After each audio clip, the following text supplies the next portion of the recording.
Bonjour. Alors, dans cette vidéo, on va faire l'hybridation SP3. C'est pour justement parler du troisième type là d'hybridation. On a fait l'hybridation SP, on a fait l'hybridation SP2, on a fait l'hybridation SP3. Et là, on va faire l'hybridation SP2 et là, on va faire l'hybridation SP3. Alors, l'hybridation SP3, alors ça va de soi. Hein, lorsqu'on dit hybridation SP3, ça veut dire on a justement, à chaque fois on dit la même chose, c'est l'hybridation qui fait intervenir une orbitale S et 3 orbitales P. D'accord? Alors, qui dit ça, dit quoi? Alors, je partage avec vous. Voilà. Alors, hybridation SP3, ça veut dire c'est une hybridation qui fait intervenir 4 orbitales atomiques pures, 2s, 2px par exemple, 2py et 2pz, pour s'hybrider, pour donner naissance à 4 orbitales atomiques hybrides. Et à chaque fois, on le dit, lorsqu'on a 4 orbitales atomiques qui vont se mélanger pour donner, c'est-à-dire elles vont s'hybrider pour donner d'autres orbitales atomiques qui sont nommées hybrides, ça sera toujours le même nombre. Donc, si j'ai 4 orbitales atomiques pures, elles vont s'hybrider, elles vont se mélanger pour donner 4 orbitales atomiques hybrides qu'on nomme à chaque fois, comme on a l'habitude de nommer, T1, T2, T3, T4. Alors, le choix ici, c'est le choix du carbone. Le carbone, c'est 1s2, 2s2, bien sûr, de P2. Ça veut dire que si je choisis, et bien sûr, j'insiste sur l'expérience, à chaque fois, on vous dit la même chose avant de faire l'hybridation.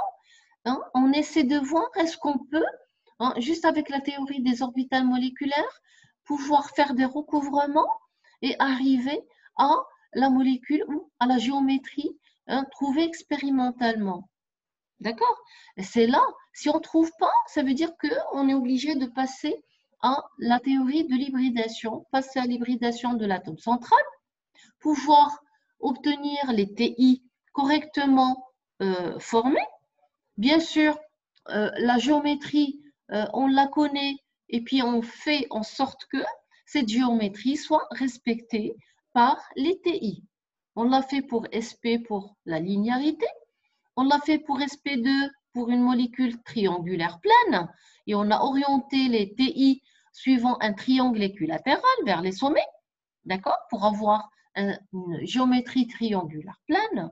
Et là, le dernier cas, c'est pour avoir justement une orientation, un tétraèdre qui va être régulier.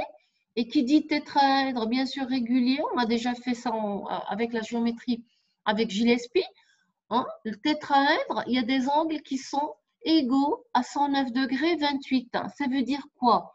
Ça veut dire que les TI, c'est les TI, les orbitales atomiques hybrides, elles doivent pointer vers les sommets d'un tétraèdre régulier. Ça veut dire que j'aurai T1, T2 par exemple qui pointent vers deux sommets supérieurs d'un cube et les deux autres, T3, T4, qui vont pointer vers les sommets de bas. C'est-à-dire, vous voyez bien, là j'ai choisi T1 vers un sommet du cube, T2 vers le deuxième sommet du cube, mais en bas, j'ai choisi T3 et T4 qui pointent vers les sommets autres que les sommets supérieurs. D'accord? T3 et T4 qui sont pointés ici. Et là, pourquoi on a choisi cette géométrie? Parce que on revient à chaque fois à la même chose. La géométrie de la molécule CH4, d'après l'étude Gillespie, elle dit que c'est une géométrie tétraédrique avec des angles qui sont égaux à 109,28. Donc, on est obligé de faire l'hybridation afin de former ces TI qui vont pointer vers les sommets de ce tétraèdre avec des angles 109 degrés 28. Donc, je reviens toujours à dire l'hybridation ici, parce qu'on a choisi ici le carbone. Le carbone, c'est 1s2, 2s2, 2p2, parce que z égale à 6.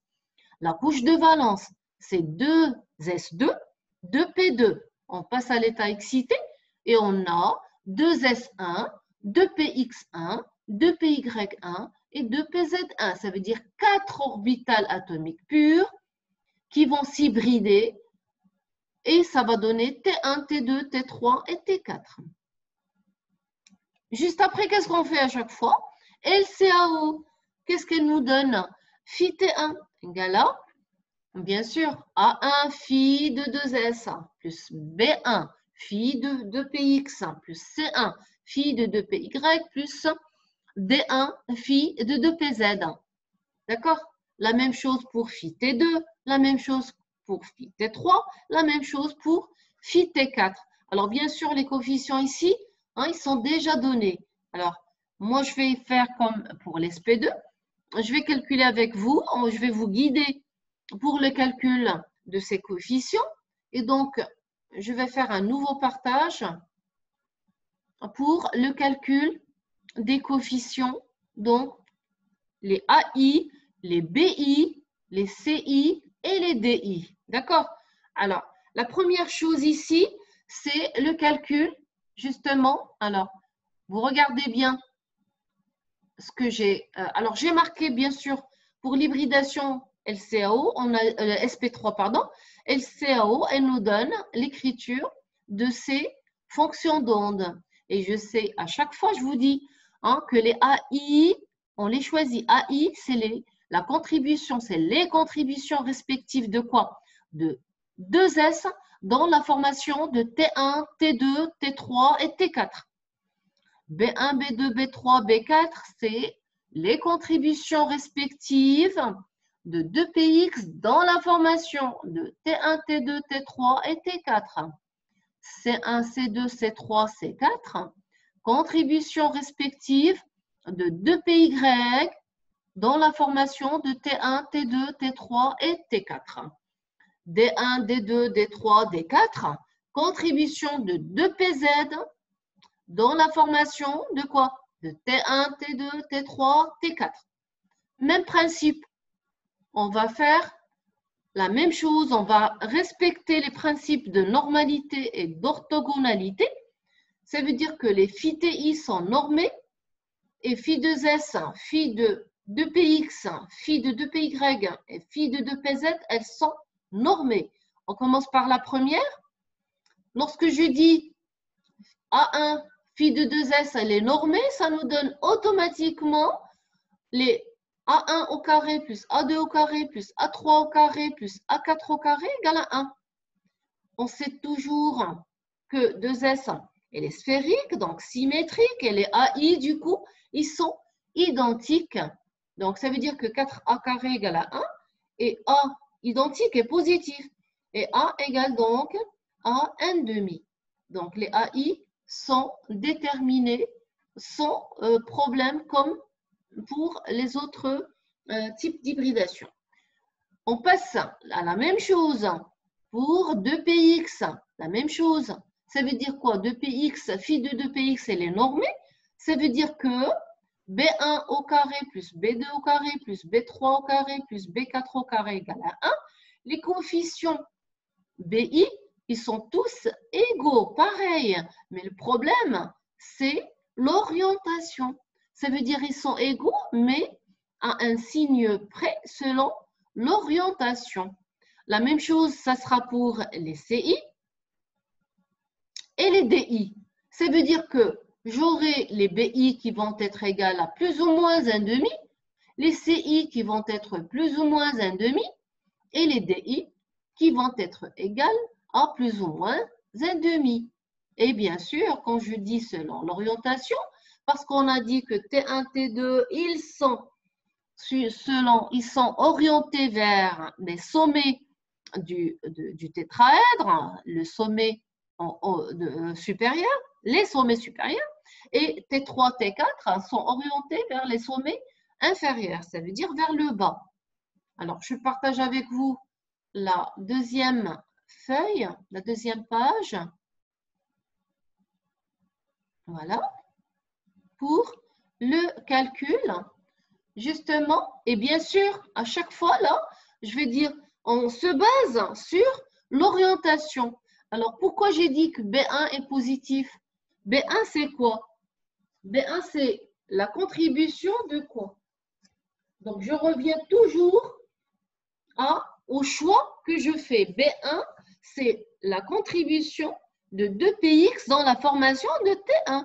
Donc, je regarde, est-ce que cette contribution va être positive? Je sais que c'est plus ou moins un demi, mais il faut que je choisisse. Est-ce qu'elle est positive ou est-ce qu'elle est négative?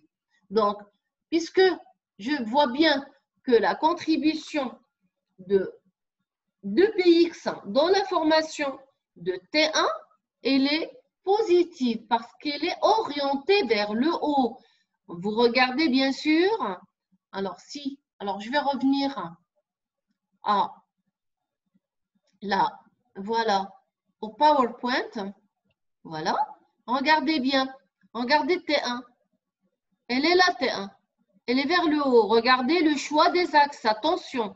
Le choix des axes OX, OY, Z, ils sont choisis comme ça. Ça veut dire que Y, vous le voyez vers la droite. OZ vers le haut. Mais OX, il est perpendiculaire au plan formé par OY, OZ. D'accord? Donc, du coup, B1, qui est la contribution, B1, la contribution de 2px dans la formation de T1, elle va être positive parce qu'elle est vers le haut. Ça se voit. C'est pointé vers le haut. Donc, elle va être positive. D'accord? Maintenant, alors je reviens à C1. Alors, C1, c'est quoi? C1, c'est la contribution de 2py dans la formation de T1.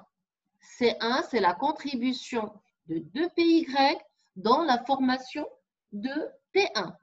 Alors, 2py et les suivants, Y. Ça se voit là. D'accord? Et si je dis suivant 2py et T1, elle pointe vers le haut, ça veut dire que cette contribution, elle va être positive. Donc, du coup, j'aurai une valeur ici positive, plus 1,5 au niveau de C1. Il me reste le D1. Alors, D1, c'est quoi? D1, c'est la contribution de 2PZ dans la formation de T1. Alors, 2PZ, elle est vers le haut. Vous voyez bien. Et T1, elle est orientée vers le haut. Donc, la contribution de 2PZ pour former T1, elle va être positive également. Donc, elle va être plus 1,5, plus 1,5. Donc, ici, toutes les contributions, elles sont égales à plus 1,5. C'est pour ça qu'on a mis 1,5 en facteur de phi de S plus phi de 2px plus phi de 2py plus phi de 2pz. Alors, si on passe aux contributions maintenant pour former T2, et bien sûr, je fais toujours attention à l'orientation. À chaque fois, c'est l'orientation qui est importante. Regardez bien. Alors, on a fait phi T1. Phi T2. Alors, si je regarde phi T2, la contribution à 2, on l'a déjà trouvé, c'est 1,5. Alors, maintenant, B2. Alors, B2, on a dit que c'est plus ou moins 1,5. Mais est-ce que B2 va être négatif ou positif? Je regarde bien. C'est 2px. Alors, 2px, elle contribue avec B2 pour former T2. Alors, T2, c'est vers le haut. Regardez, c'est vers le haut, d'accord. Mais, B2, qui est la contribution de 2px pour former, on voit bien, pour former T2. Alors, regardez l'axe des X, il vient vers vous, d'accord? Et donc, T2, elle pointe vers l'intérieur. Ça veut dire que cette contribution B2, elle va être négative. C'est pour ça que nous avons le signe moins.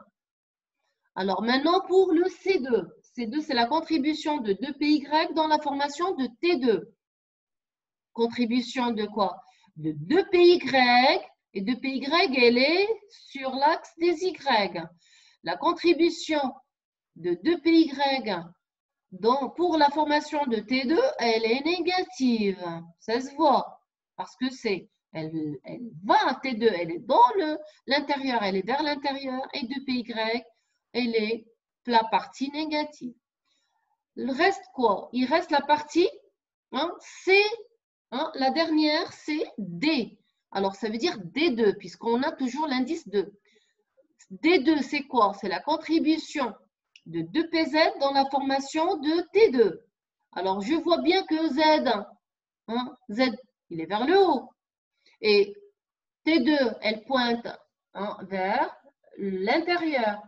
Ça veut dire que la contribution de 2PZ dans la formation de T2, elle est positive. Elle est égale donc à plus 1,5. D'accord? Donc, même principe, ça sera pour la contribution pour former, alors, contribution de 2PX pour former T3, ça veut dire B3. Pour former T3, je vois bien que 2PX et T3, ils sont dans le même sens, ça se voit, ça pointe vers nous. Donc, positif. B3, c'est négatif puisque c'est la contribution de 2PY dans la formation. C'est la partie négative. Je vois bien, vous voyez la flèche. La contribution négative pour former T3. Et la dernière, c'est pour 2PZ. Et je suis à T3 qui pointe vers le bas. Et Z, c'est vers le bas, donc 2PZ. Ça veut dire la contribution, elle va être D3 négative. Il reste la dernière, phi T4. La contribution pour T4. T4, vous la voyez. T4, ici c'est B4 qui va être négatif parce que vous avez OX qui pointe vers nous et la partie est T4 qui pointe vers l'intérieur ici. Ça veut dire que c'est la partie négative. D'accord? La même chose pour 2PY. La contribution de 2PY dans la formation de T4, c'est-à-dire ici C. Ici, c'est un C4. Elle va être positive parce que vous avez le côté 2PY qui est là, la partie positive, et T4 vers le même côté. Ça veut dire la contribution elle va être positive. Et le dernier, c'est phi de 2PZ. Ça veut dire 2PZ. Je vois bien que 2PZ, elle est vers le bas. D'accord? 2PZ, comme ça. Et la contribution pour former T4, elle est négative. C'est D4 est négatif et c'est égal à moins 1,5. D'accord? Alors, là, je reviens directement et je partage la dernière feuille que je vous ai montrée tout à l'heure. Voilà, c'est celle-là. Pour vous dire, voilà, les coefficients, ils sont tous égaux à plus ou moins 1,5, mais selon l'orientation, on a soit c'est positif, soit c'est négatif. Bien sûr, la référence est toujours le cube et on regarde les T1, T2, T3 et T4, comment ils sont orientés. Et bien sûr, à chaque fois, les contributions de chaque orbital atomique, c'est-à-dire 2px, 2py, 2pz, je regarde la contribution. Est-ce qu'elle est positive ou est-ce qu'elle est, bien sûr, négative? D'accord? Et une fois j'aurai fait tout ça, je retrouve donc l'écriture des fonctions d'onde. D'accord? Les fonctions d'onde qu'on a, bien sûr, données. Voilà, c'est ce que je vous ai montré tout à l'heure. Les fonctions d'onde, donc, elles sont directement données. Et quand c'est pratiquement écrit, ça veut dire elles sont totalement définies avec tous les coefficients. Là, on peut passer à la théorie, bien sûr, des orbitales moléculaires et bien sûr arriver avec, parce qu'on fait CH4, puisque les TI sont complètement définis, je peux venir avec un S de l'hydrogène pour faire un recouvrement entre 1S de l'hydrogène et T1 du carbone, venir avec T2 et 1S de l'hydrogène du deuxième hydrogène et faire un recouvrement pour former la liaison sigma avec ici entre T2 du carbone hybridé et 1S de l'hydrogène. Même chose avec T3, même chose avec T4 et former donc la molécule CH4. Et je peux écrire aisément les fonctions d'onde moléculaires cette fois-ci, hein, respectivement pour tous les recouvrements ou toutes les liaisons, bien sûr, formées. D'accord? Donc, cette partie SP3, elle est pratiquement finie, mais on doit quand même, je dois quand même vous parler des autres, avant de parler des autres hybridations, il faut savoir que pour l'hybridation SP3, à chaque fois on vous dit que chaque orbitale atomique hybridée SP3, elle possède un quart du caractère S, d'accord, et 3/4 du caractère P. Et je vous ai déjà montré pour SP2 qu'on fait S, c'est 1 ici, et là c'est 3. Je fais donc 1 plus 3, ça me fait 4. Donc pour S, c'est un quart du caractère S, et pour le P, ça fait 3/4 du caractère, bien sûr, P. Alors, la partie hybridation, il n'y a pas que SP, SP2, SP3, mais c'est les principales avec quoi on travaille. Mais il faut savoir que dans les complexes, les composés de coordination, c'est les complexes, on a ce qu'on appelle des hybridations de type alors SP3D, SP3D2, qui sont obtenues par hybridation d'orbitales, bien sûr, des orbitales atomiques pures, NS, NP, ND. Et c'est le cas des molécules PCl4, CL5, pardon, ou SF6. Et bien sûr, on a d'autres types ici d'hybridation. Là, c'est SP2, pardon, DSP2 ou D2SP3 qui sont moins fréquentes. C'est hybridation des orbitales atomiques N-1D, NS ou NP. Et ça, c'est la partie complexe qu'on va entamer, bien sûr, juste après cette partie-là. Alors, cette partie donc de l'hybridation, elle est terminée. On se retrouve dans une autre vidéo, bien sûr, pour parler des hybridations, justement, parler des complexes qui sont formés à partir de certaines hybridations, types d'hybridation. On va les expliquer donc dans la partie complexe. Voilà, et j'espère que cette partie a été très claire au niveau des calculs. Et je sais qu'en TD, il y a beaucoup d'exemples qui seront traités pour mieux comprendre la partie hybridation.